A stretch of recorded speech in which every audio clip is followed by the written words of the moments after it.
Gente, boa tarde. Meu nome é Vitória e hoje eu vou estar resolvendo com vocês a primeira questão da pré-recuperação da área 2 de Química Geral Teórica, tá? Então, eu já tenho resolução feita aqui e eu tenho algumas anotações em vermelho, tá? Mas não, eu peço que vocês não se assustem com a resolução feita aqui embaixo, que vocês vão pra onde eu tô apontando com a caneta, porque é bastante informação, mas é uma questão bem fácil. Eu só deixo as coisas prontas, assim, a resolução feita pra eu não me perder no caminho, porque eu falo muito. Então, uma amostra de 3 gramas de enxofre sólido foi colocada para reagir em um calorímetro a volume constante na temperatura de 25 graus Celsius, para reagir com excesso de gás oxigênio, produzindo SO2 gasoso. E aqui a gente tem a reação. Lembrando algumas informações importantes que já são dadas aqui no início, que foi um calorímetro a volume constante. E a gente sabe que volume constante, pelas leis da termodinâmica, a gente pode considerar que o ΔU vai ser igual ao calor, tá?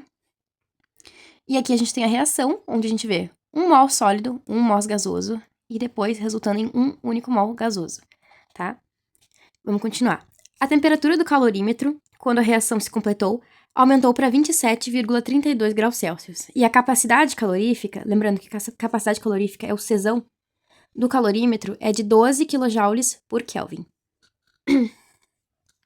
Então, a questão nos pede qual o valor de ΔU molar padrão para a reação e o ΔH também molar, tá? Se vocês forem ver a questão lá tá escrito ΔH molar, padrão da reação. Então, primeira coisa que a gente vai fazer é calcular o calor absorvido pelo calorímetro, porque essa é uma questão, uma coisa que a gente vai usar para calcular o ΔU e o ΔH depois. Então, a gente tem a fórmula de Q do calorímetro, que é igual a calor específico vezes ΔT. Então, para isso, a gente precisa achar o ΔT, que é a variação da temperatura, que é o final menos o inicial. Eu já expliquei na outra questão da área 2, que aqui nessa parte a gente pode fazer tanto em Kelvin quanto em graus Celsius. Mas a gente tem que fazer essa conversão antes do valor final. Como assim? A questão nos deu que o valor final foi 27,32 e o valor inicial e a temperatura inicial era 25 graus Celsius. Se eu fizer 27,32 menos 25, eu vou ter 2,32 graus Celsius. A mesma coisa vai acontecer se eu passar isso aqui para Kelvin. Se eu somar 273, que é assim que a gente passa para Kelvin, né? A gente soma 273 no valor em Celsius. Somando 27,32 mais 273, o valor que eu vou ter é 300,32. Aí eu faço a mesma coisa com 25 graus Celsius, somo 273 e eu vou ter 298 Kelvin. Se eu diminuir esse por esse, eu também vou ter 202,32 Kelvin. E esse valor é correto e vai ser assim sempre, tá? A proporção é a mesma. Agora, uma coisa que pode ser feita de errado. Vocês podem querer passar, eu fiz 27,32 menos 25 e deu 2,32. Agora eu vou passar para Kelvin somando 273 aqui. Vai dar errado, tá? Não é para fazer depois que já fez o resultado final. A gente faz na fórmula. Somando, se tu somar aqui, vai dar errado. Então, continuando. Então, a gente pega aqui o valor que já nos foi dado de capacidade calorífica, que é 12, né? Aqui a capacidade calorífica é 12 kJ por Kelvin, vezes o ΔT. Aí eu corto o Kelvin aqui e eu vou ter em kilojoules 27,84. Essa é a capacidade absorvida pelo calorímetro, né? Afinal de contas, a gente está usando aqui o calor, a capacidade calorífica do calorímetro, né? Então, a gente vai ter mais 27,8 kJ. Por que mais 27,84? Porque o calorímetro absorveu o calor, né? Ele aqueceu, porque isso significa que ele absorveu o calor. E esse calor que ele absorveu, ele perdeu do quê?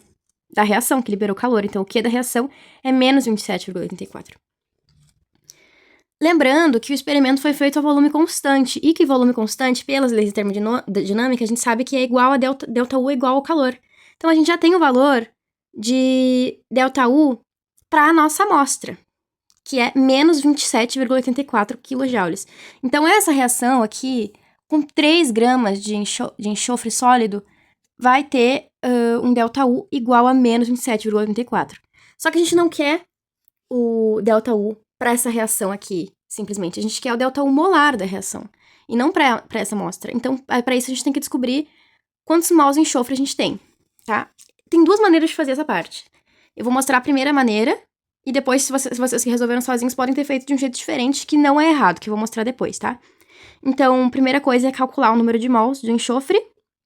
Isso a gente olha na tabela periódica.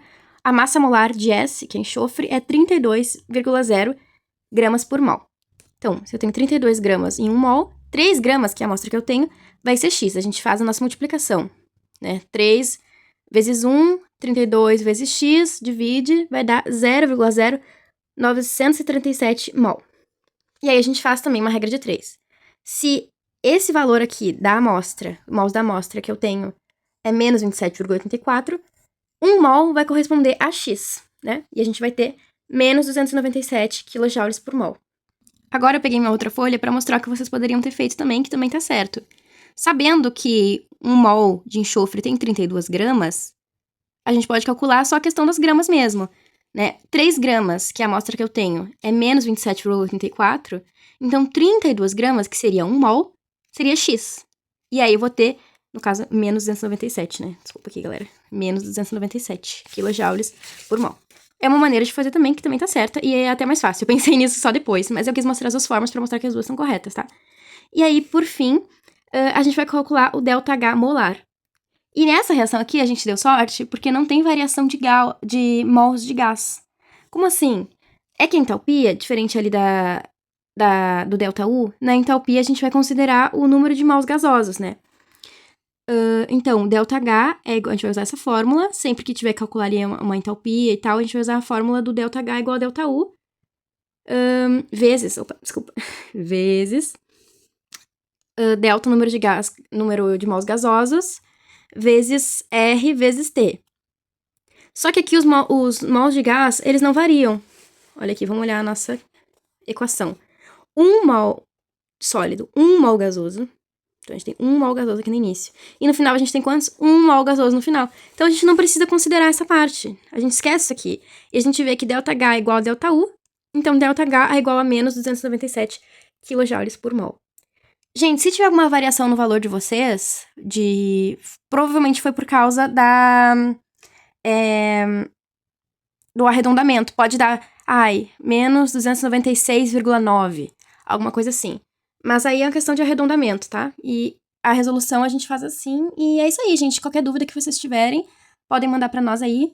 Obrigada e boa prova. Vamos passar com certeza. Beijo!